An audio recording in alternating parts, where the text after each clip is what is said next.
ప్రస్తుతం మనతో పాటు ప్రముఖ ఆధ్యాత్మికవేత్త జ్యోతిష్య వాస్తు పండితులు బ్రహ్మశ్రీ ఉమామహేశ్వర సిద్ధాంతి గారు మనతో ఉన్నారు. గురువు గారితో మాట్లాడదాం. నమస్కారం గురుగారు. ఆయుష్మాన్ భవ. గురుగారు, 2026 జూన్ నెల విశేషంగా మీన రాశి వాళ్ళకి మరి ఎదురయ్యే లాభ నష్టాలు మంచి చెడులు ఎలా ఉండబోతున్నాయి, ఎక్కువగా ఏ విషయాల్లో వీళ్ళకి నష్టం జరుగుతూ ఉంటుంది, మరి వీళ్ళు ఎలాంటి జాగ్రత్తలు తీసుకోవాలంటారు?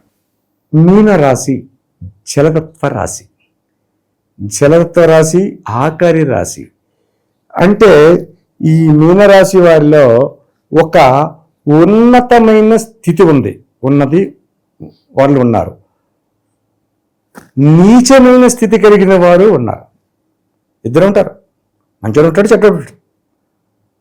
కాబట్టి ఇక్కడ గురుతత్వ విధానములో మీనమునకు చతుర్థ స్థానమైన మిథున రాశిలో గురువు సంచారం చేస్తున్నాడు. ఎవరితో చేస్తున్నాడు? బుధుడితో చేస్తున్నాడు, శుక్రుడితో చేస్తున్నాడు. ఇద్దరు శత్రుడు. గురువుకి ఆ రాశి శత్రుస్థానం, మిథున రాశి శత్రుస్థానమే. అటువంటి శత్రుస్థానంలో ఉన్నాడు. శని జన్మములో ఉన్నాడు, అంటే మీనంలో ఉన్నాడు. శని జన్మంలో ఉన్నాడు. ఏలినాటి శని ప్రభావం ఇంకా 100 ఏళ్లలోని ఎదరికి వెళ్తం లేదు, వెనక్కి రావటం లేదు. అలాగని చెప్పేసి సంపూర్ణతత్వంగా నష్టదాయకమైన పరిస్థితులు పొందటం లేదు. నష్టదాయకమైన పరిస్థితులు పొందట్లేదు, పరిపూర్ణదాయకమైన శుభ ఫలితములు పొందటం లేదు. మిడిల్, ఆ మధ్యస్థంగా ఉండిపోయినట్టుగా ఉంది.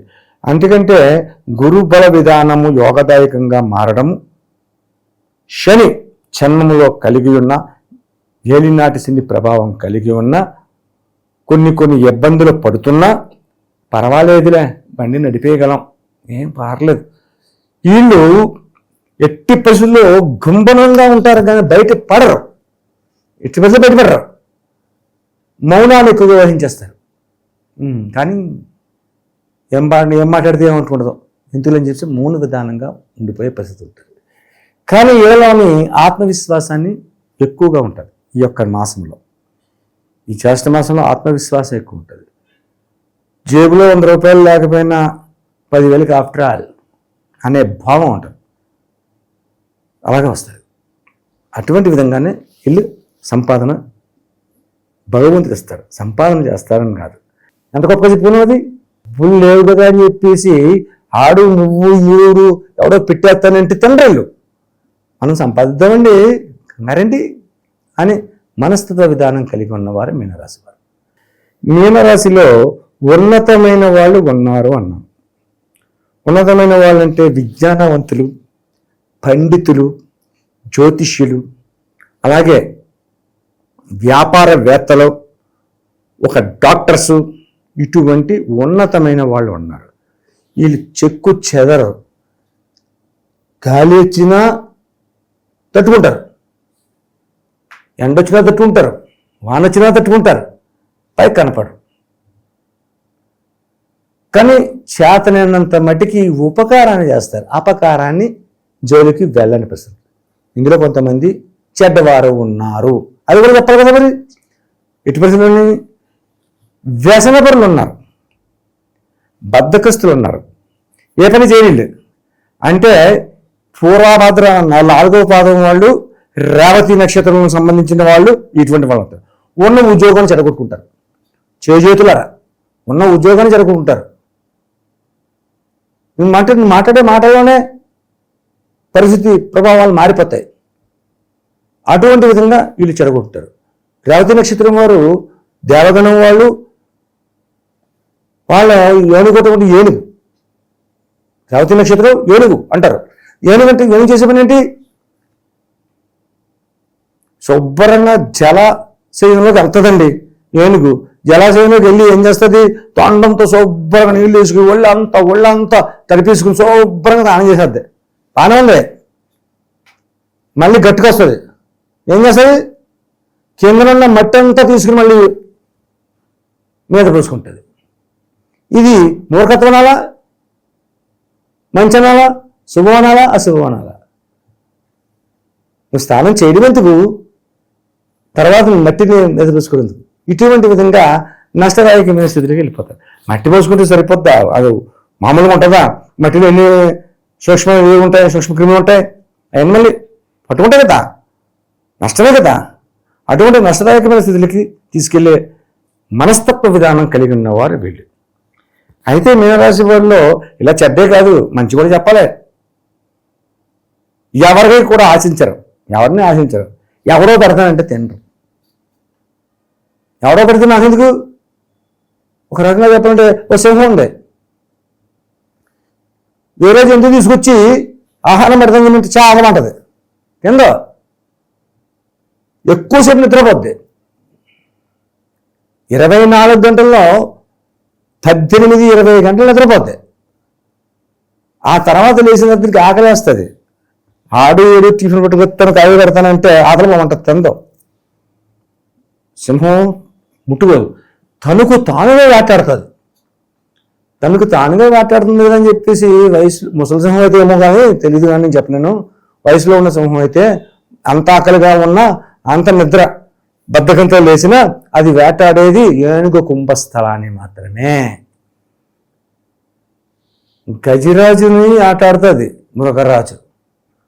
మృగరాజు గజరాజు అంటేనే పుంజదు. అది తిన్న తర్వాత అది ఏం చేస్తుంది? వేటాడి దానికి కావలసిన మెదడుని తింటుంది. కడుపుండిపోయింది ఉండదు, అక్కడ వదిలేద్ది. నక్కలు కుక్కలు వస్తాయి, అవి తింటాయి. ఈ మీనరాశి వారి మనస్తత్వం అది. ఈ మీనరాశికి అంతర్శుభదాయకమైన ఫలితములు, అశుభదాయకమైన ఫలితములు ఉన్నాయి. సో ప్రస్తుత కాలంలో ఈ జ్యేష్ఠ మాసంలో, అధిక జ్యేష్ఠ మాసంలో మీనరాశిలో ఉన్న ఉద్యోగ రంగంలో ఉన్నవారు ఏ రకంగా ఉన్నారు? ఇక్కడ రేవతి నక్షత్రములో ఉన్న ఉద్యోగస్తులు ఉద్యోగాన్ని జాగ్రత్తగా చూసుకోండి. ఈ మాసంలోని చాలా జాగ్రత్తతో వ్యవహరించాలి, ఆచితూచి మాట్లాడాలి. ఉద్యోగాన్ని వదులుకునే పరిస్థితి ఈ రేవతి నక్షత్రం వారికి వస్తుందంటే ఉత్తరాభద్ర వారికి, పూర్వభద్ర 4వ పాదం వారికి రాదా? అలా రాదు. ఉద్యోగ రంగంలో ఉన్నవారు, రేవతి నక్షత్రంలో ఉన్నవారు ప్రత్యేకంగా చెప్తున్నాను. ఈ రేవతి నక్షత్రంలో ఉన్నవారు ఉద్యోగాన్ని చూసుకోవాలి, జాగ్రత్తగా పడాలి, అలా కాపాడకుండా ఉండాలి. ఇక ఇందులోని ఉత్తరాభద్ర, పూర్వభద్ర 4వ పాదం, ఉత్తరాభద్ర 4 పాదాలు ఉన్నవాళ్ళు, రేవతి నక్షత్రం 4 పాదాలు ఉన్నవాళ్ళు కలిపి చెప్పుకుంటే, గోచార ఫలితంగా చెప్పుకుంటే వచ్చే విధానం ఏ రకంగా ఉందంటే, వ్యాపారం చేసేవాళ్ళు వ్యవహారంగా బాగానే ఉన్నారు. వస్త్ర వ్యాపారం చేస్తున్నారు, రత్న వ్యాపారం చేస్తున్నారు. రత్న వ్యాపారస్తులు బాగున్నారు, వస్త్ర వ్యాపారస్తులు బాగున్నారు. ముఖ్యంగా చెప్పుకోవాలంటే ఇనుముకు సంబంధించినది, భూమికి సంబంధించిన వ్యాపార రంగంలో. భూమికి సంబంధించింది గురుడు.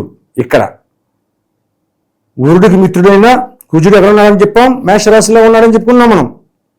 ఆ మేషరాశిలో గురుడు ఉన్నాడు, మీనరాశిలో ఈయన ఉన్నాడు, గురుడు ఉన్నాడు. కాబట్టి కుజ గురులు ఇద్దరు మిత్రతత్వం ఉంటారు. కాబట్టి మిత్రత్వానికి యోగదాయకమైన స్థితి కలిగించాలి అంటే రియల్ ఎస్టేట్ వ్యాపార రంగంలో భూమికి సంబంధించింది కానీ, ఇళ్లకు సంబంధించింది కానీ, కన్స్ట్రక్షన్ సంబంధించిన కానీ ఉన్నవాళ్ళు ఎవరైనా కూడా లాభదాయకమైన పరిస్థితులు ఈ యొక్క మాసంలో, జూన్ నెలలో లాభదాయకమైన పరిస్థితులు పొందుతూ ఉన్నారు. ఇక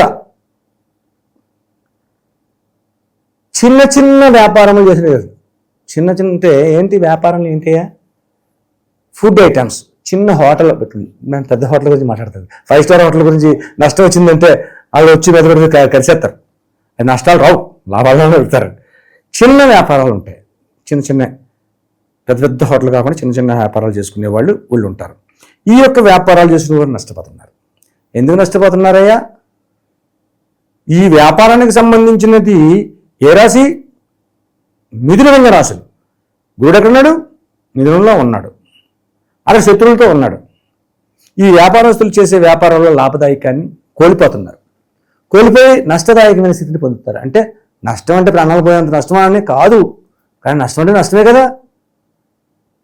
అయ్యో 1000 రూపాయలు లాభం వస్తుంది చేసావు, 1000 రాలేదు, 900 వచ్చింది, నష్టం 100 రూపాయలు నష్టం వచ్చాం, కొంచెం బాగా. అదే 1000 కాదు 1200 వచ్చేయంటే అమ్మ బాగా వచ్చింది, లాభం వచ్చింది అని చెప్పేసి సంతోషపడతారు. కాబట్టి నష్టాన్ని చవి చూస్తున్న పరిస్థితి ఈ యొక్క మాసంలో వీళ్ళకి కనిపిస్తుంది. అంటే ఈ యొక్క ఫుడ్ ఐటమ్ సంబంధించిన వ్యాపారం చేసే వాళ్ళకి నష్టదాయకమైన పరిస్థితులు వస్తూ ఉంది. ఇక ఆరోగ్యపరమైన పరిస్థితులు, ఈ మీనరాశి వారికి హృదయ ప్రధానమైన అనారోగ్యం రావడానికి ఎక్కువ అవకాశం ఈ యొక్క మాసంలో ఉంది. హార్ట్ అటాక్, ఊహించిన విధంగా శ్వాస సంబంధితమైన వ్యాధులు ఇటువంటి రావడానికి అవకాశం ఉంది. ఇటువంటి పరిస్థితుల్లో ఈ యొక్క రాశి వారికి గ్రహ సంబంధితమైన ఇక్కడ ముఖ్యముగా తెలుసుకోవాలని మీనరాశి వారు ముఖ్యంగా తెలుసుకోవాలని జన్మ జాతకాన్ని బట్టే వెళ్ళాలి.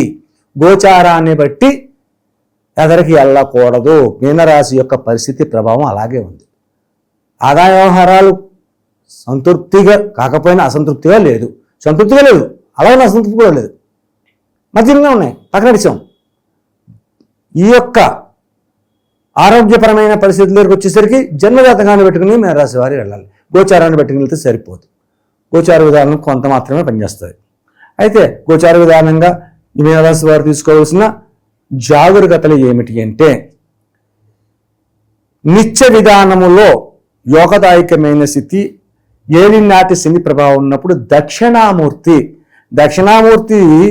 సంపూర్ణంగా చేసేయాలంటే శ్రీకాళహస్తి వెళ్ళాలి. దక్షిణామూర్తి విగ్రహం గుడి అక్కడ ఉంది. అక్కడ అభిషేకం చేస్తారు, చాలా చక్కగా చేస్తారు అభిషేకం. దక్షిణామూర్తికి అభిషేకం చేస్తారు. అయితే ప్రతి ఊళ్ళోని దక్షిణామూర్తి గుళ్ళు ఉన్నాయా? కొంచెం తక్కువే, కొంచెం కష్టమే. దక్షిణామూర్తినే పూజించాలి. దక్షిణామూర్తి అంటే ఏంటంటే అన్ని విధములైనటువంటి అపభ్రంశములు తొలగించేవాడు దక్షిణామూర్తి. లలిత రాజరాజేశ్వరి భర్త. అటువంటి విధానంలో పూజన విధానం చేసుకోవాలి. అంటే శివాలయంలోకి వెళ్ళడం, శుభ్రంగా నమస్కరించుకోవడం. మరి శివాలయంలోకి వెళ్ళి నమస్కరించుకుంటే దక్షిణామూర్తి ఎక్కడ వచ్చాడు? రాలేదు కదా. దక్షిణామూర్తి పటములు ఉంటాయి. నేను పటం చెప్పాను కదా అని చెప్పేసి ఏదో వాల్ పేపర్ అంత పెద్ద ఫోటో కట్టే రోడ్ చిన్న ఫోటో తీసుకొచ్చాలి. ఇక్కడ దక్షిణామూర్తికి సన్నజాజి, విరజాజి, జాజి ఈ పువ్వులతో మాల కట్టాలి. ఆయన అదే ప్రీతి, అది కట్టాలి. ఎండి ద్రాక్ష పళ్ళను, కిస్మిస్ కాదు, ఎండి ద్రాక్ష పళ్ళను నివేదన పెట్టాలి. అది ఎక్కడ చేయాలంటే, ఇప్పుడు 108 దేవతలు అష్టోత్తరాలు ఫోటో పుస్తకాలు అంటున్నారు. ఆ పుస్తకం కూడా అందులో దక్షిణామూర్తి స్తోత్రాలు ఉంటాయి 108. అది కొనుక్కోవడం, ఈ యొక్క జాజి పువ్వులు కానీ విరజాజి కానీ సన్నజాజి కానీ తీసుకోవడం, ఇంట్లోనే ఆ నామాలు చదువుకుంటే పూజ చేయడం, స్వామికి నమస్కరించుకోవడం, ఎండు ద్రాక్షపల్లి నివేదన చేపట్టడం. ఎండు ద్రాక్షపల్లి నివేదన పెట్టిన తర్వాత ఈశ్వర ఇది అయ్యి తర్వాత శివాలయానికి వెళ్ళి అభిషేకం చేయించుకోవాలి. ఇలాగ చేస్తే అనారోగ్య ఫలితమైనటువంటి రోగములు నివారణ జరుగుతాయి. ఇక ముఖ్యంగా చెప్పుకోవలసింది ఏంటంటే, మీనరాశికి షష్టమ స్థానమైన సింహరాశిలో కేతువు ఉన్నాడు. షష్టమ స్థానం అంటే మీనరాశికి ఏమైంది? శత్రుస్థానమైంది. కేతు అంటే ఎవరు? కేతు అంటే మోక్షకారకుడు. మోక్షం ఎప్పుడు వస్తుంది? మనిషి మరణించాక వస్తుంది. కాబట్టి కేతు విధానంలో ఉన్నతమైన కొన్ని ఆటంకభరితమైన పనులు ఉన్నాయి. ఈ తెలుసుకోవాలంటే జన్మజాతక విధానాల్లో మీరు నన్ను పర్సనల్గా అడిగితే నేను చెప్పగలుగుతాను. అంతేగాని ఈ గోచారంలోని ఈ టైం లేని సమయంలోని ఎన్ని విశదీకరణ చెయ్యాలంటే చాలా కష్టం. నాకు కష్టమే, మీకు కష్టమే. కాబట్టి మీరు తెలుసుకోవాలనుకున్న మీనరాశి వారు ఎవరైనా సరే నాకు కాల్ చేసి తెలుసుకోవచ్చు.